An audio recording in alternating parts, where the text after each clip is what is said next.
Acharya World-Class Education.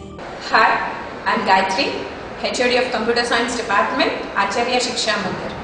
நான் உங்களுக்கு கம்ப்யூட்டரில் சென்டம் எடுக்கிறதுக்கு சில ஈஸியான டிப்ஸ் கொடுக்க போகிறேன். யூஸ்ஃபுல்லாக இருக்குன்னு நினைக்கிறேன். நமக்கு கம்ப்யூட்டர் சயின்ஸ் ஈஸி அப்படின்ற ஒரு மைண்ட் செட்டோடு இருப்பீங்க. அது கூட கொஞ்சம் எஃபெக்டிவ் ரிவிஷன், கொஞ்சம் ப்ராப்பர் பிளானிங் இருந்ததுன்னா கண்டிப்பாக சென்டம் உங்கள் பாக்கெட்டில். நமக்கு பார்ட் 1, பார்ட் 2, பார்ட் 3 3 பார்ட் இருக்குது. அதில் பார்ட் 3லேருந்து வருவோம். பார்ட் 3 நம்மளுடைய 5 மார்க்ஸ். மொத்தம் 101லேருந்து 110 வரைக்கும் கொஸ்டின்ஸ் இருக்குது. அதில் ஃபர்ஸ்ட் 5 கொஸ்டின்ஸ் ஃபர்ஸ்ட் வால்யூமோடது, second 5 questions second volume. Maximum first volume attend பண்ணுறது அட்வைசபிளாக இருக்கும். நமக்கு ரைட்டர்லேருந்து 2, கேல்லேருந்து 2, பேஸ்லேருந்து 1. ஸோ இந்த 5 கொஸ்டினுமே ஈஸியாக அட்டென்ட் பண்ணிக்கலாம். ஆனால் அதுலேயும் நம்ம ஃபுல் மார்க் வாங்குறதுக்கு ஒரு டிப்ஸ். ஹெட்டிங் அழகாக எழுதிக்கோங்க. எங்கெல்லாம் கமெண்ட்ஸ் இருக்கோ அதெல்லாம் பிளாக் பெனில் ஒரு பாக்ஸ் மாதிரி போட்டு எழுதிக்கோங்க. எவ்வளோ தூரத்துக்கு உங்களால் எக்ஸாம்பிளோட ஒரு ஆன்சர் கம்ப்ளீட் பண்ண முடியுதோ எக்ஸாம்பிளோட கோட் பண்ணி முடியுங்க. அடுத்தது வால்யூம் 2ல் பார்த்தோன்னா 3rd lesson 4th lesson compulsory நமக்கு தெரியும் என்னென்ன கொஸ்டின்ஸ் இருக்குது அப்படின்றது. அதுலேயும் ப்ரோக்ராம் கொஸ்டின்ஸ் நீங்கள் சூஸ் பண்ணும்போது அதோடைய டெஃபினேஷன், அதுக்கப்புறம் அவங்களுடைய ப்ரோக்ராமுக்கு மேக்ஸிமம் அவங்களோட அவுட்புட்டோடு முடிக்க பாருங்கள். அதுக்கப்புறமா எக்ஸ்ப்ளனேஷன் ஆஃப் தி ப்ரோக்ராம், என்ன ப்ரோக்ராம் எழுதுறீங்களோ அதோடைய எக்ஸ்ப்ளனேஷனோட ஆன்சரை முடியுங்க. இது நடுவில் அந்த அவுட்புட்டும் எக்ஸ்ப்ளனேஷன் ஒர்க்கிங்கும் பிளாக்ல இருந்தால் நல்லாயிருக்கும்.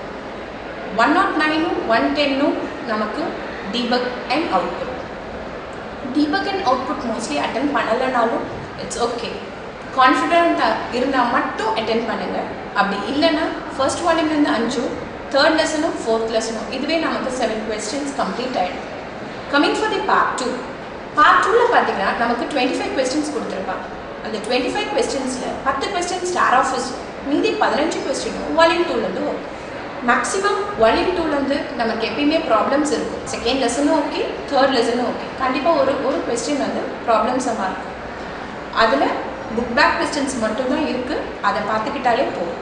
டிஃபைன் இல்லை வாட்டஸ் இந்த மாதிரி என்ன கொஸ்டின்ஸ் கேட்டிருந்தாலுமே டெஃபினிஷன் எழுதிட்டு அதோடு ஸ்டாப் பண்ணிட்டாதீங்க. கண்டிப்பாக எக்ஸாம்பிளோடு முடிச்சுட்டீங்க, அது கொஞ்சம் எஃபெக்டிவாக இருக்கும். 20 கொஸ்டின்ஸ் அட்டென்ட் பண்ணுறதுல ஃபஸ்ட்டு 10 நமக்கு ஸ்டார் ஆஃபீஸ் ஈஸியாக தான் இருக்கும். ரிமைனிங் 10 C++லேருந்தே எடுத்துடலாம். Coming for your part 1 1 mark. 1 mark தான் நமக்கு இருக்கிறதுலே சேலஞ்சிங்கான ஒரு விஷயம். நமக்கு புக் பேக் கொஸ்டின்ஸுன்றது எதுவும் சொல்லிக்கிற மாதிரி இல்லை. ஸோ 1 மார்க் நம்ம ரிவைஸ் பண்ணுறது ராப்பர் டு ராப்பர். அப்படின்னா ஃபர்ஸ்ட் லைன்லேருந்து லாஸ்ட் லைன் வரைக்கும் ஒரு லைன் விடாமல் கண்டினியூஸாக படிக்கிறது நல்லது. 2 மார்க் 5 மார்க் ஆன்சர்ஸ் நம்ம எங்கெல்லாம் நம்ம படிச்சிருக்கோமோ அதில் விட்டு போன லைன்ஸை தயவு செய்து 1 மார்க்குக்காக கான்சென்ட்ரேட் பண்ணி படிக்கும் போதே கீவேர்ட்ஸ் எல்லாத்தையுமே அண்டர்லைன் பண்ணிக்கோங்க. எவ்வளோ தூரத்துக்கு கீவேர்ட்ஸ் தனியாக எடுத்து எழுதுறீங்களோ அது 1 மார்க்குக்கு உங்களுக்கு யூஸ்ஃபுல்லாக இருக்கும். OMRல எடுத்து நம்ம ஆன்சர் பண்ணும்போது 75 கொஸ்டின்ஸை ஷேட் பண்ணும்போது கொஞ்சம் கேர்ஃபுல்லாக ஷேட் பண்ணுங்கள். கொஸ்டின் என்னன்றதை கம்ப்ளீட்டாக ரீட் பண்ணிவிட்டு 4 ஆப்ஷனையும் படித்ததுக்கப்புறமா ஷேடிங்க்கு வாங்க. அதுவும் ஷேட் பண்ணும்போது கொஸ்டின் நம்பரையும் சொல்லிக்கிட்டு ஆப்ஷனையும் சொல்லிக்கிட்டு வந்து ஷேட் பண்ணுங்கள். அப்பா ஷேட் பண்ணுறதை கொஞ்சம் அவாய்ட் பண்ணிக்கலாம். 75ஐயும் முடிச்சிட்டிங்களா அப்படின்றத 1க்கு 2 தடவை கொஞ்சம் செக் பண்ணிக்கோங்க. செக் பண்ணதுக்கப்புறமா நம்ம சப்மிட் பண்ணால் போதும். ஐ ஹோப் இந்த டிப்ஸ் உங்களுக்கு யூஸ்ஃபுல்லாக இருக்கும்னு நினைக்கிறேன். கான்ஃபிடென்ட்டாக படிங்க, எஃபெக்டிவாக ரிவைஸ் பண்ணுங்கள் அண்ட் ப்ராப்பர் பிளானிங். கண்டிப்பாக சென்டம் உங்களுடைய பாக்கெட்டில். I hope this was useful for you and thank you.